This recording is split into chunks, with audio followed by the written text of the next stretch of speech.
Happy Monday, everybody. You didn't get the red memo. We were feeling very back to school like. I know. Thanks for letting me know.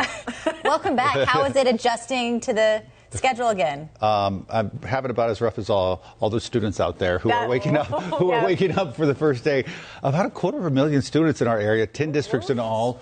Headed back to school this morning for back to school.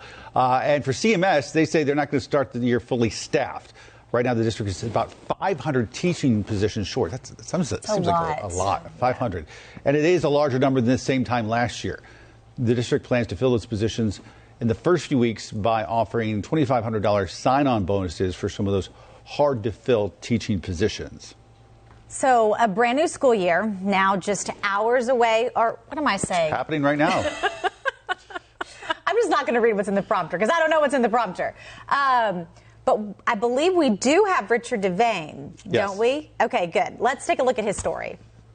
More than 41,000 students are starting their school year right here in Union County today.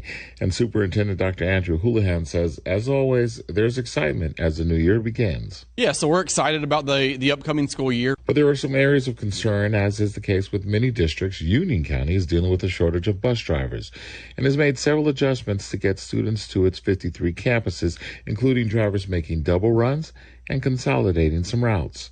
As for teachers, the district says it's in good shape. We'll say that staffing won't be an insurmountable challenge for us. We're in really good shape compared to this time last year. The focus, as always, maintaining one of the best academic performing districts in our region. So we have a lot of new initiatives this year and a lot of new energy. Really feel good about the momentum we've built off of last school year and can't wait for the first day.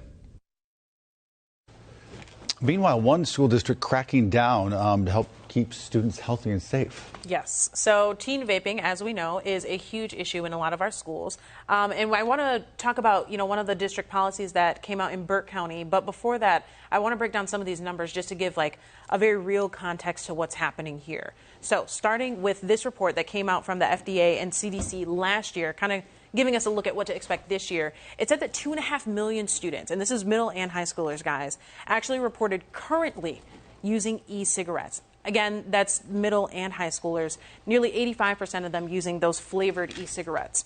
Now, if you need to check the backpacks, and here's to hoping that you don't, but here are the brands that you want to look out for. So there's the infamous Juul, there's Puff Bar, Views, Hyde, Smoke, U-Well. These are all some of the top brands that I've never even heard of a lot. Oh, same. Like Juul is the only one of those I know. Wow. Yes, digging through the data, they actually said that this Puff Bar one is being used more than the Juuls. Wow. Yeah. So again, these are the brands that you want to be looking for. And then getting into the policy itself, so we're taking to Morganton, that's where Burke County Schools is outlining this. So the first offense, and mind you, this isn't just for vaping, this is for even having a vape or even having some of the paraphernalia, like those cartridges. Yeah. That first offense, that's going to be punishable by 3 days of in-school suspension. You do it a second time, we're talking about 3 days of out-of-school suspension. You do it a third time, this is 5 days of out-of-school suspension, and then some kind of intensive program after that.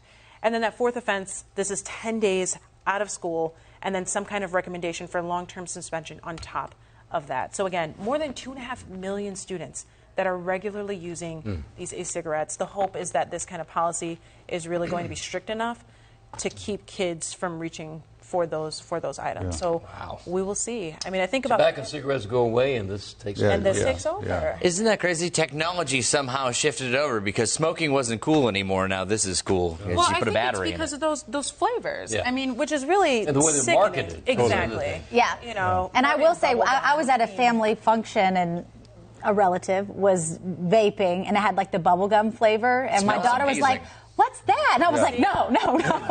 Yeah, exactly. Scary to think about. Shouldn't be allowed to do that. Yeah. The thing with cigarettes is that you have menthol and non-menthol, and frankly, for a lot of us, we don't like the taste of that. So this marketing to kids, I think, is really gross. Yeah. In the meantime, how about the forecast for the first day of school?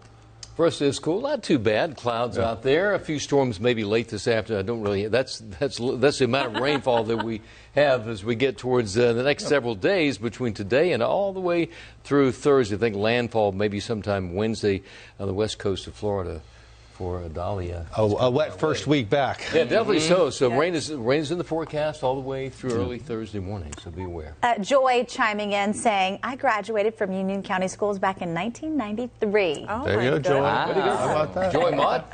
Yes. Love it. Joy, always a pleasure. All right, folks. Here's hoping you and your family have a good first day back to school, and we'll see you back here tomorrow morning.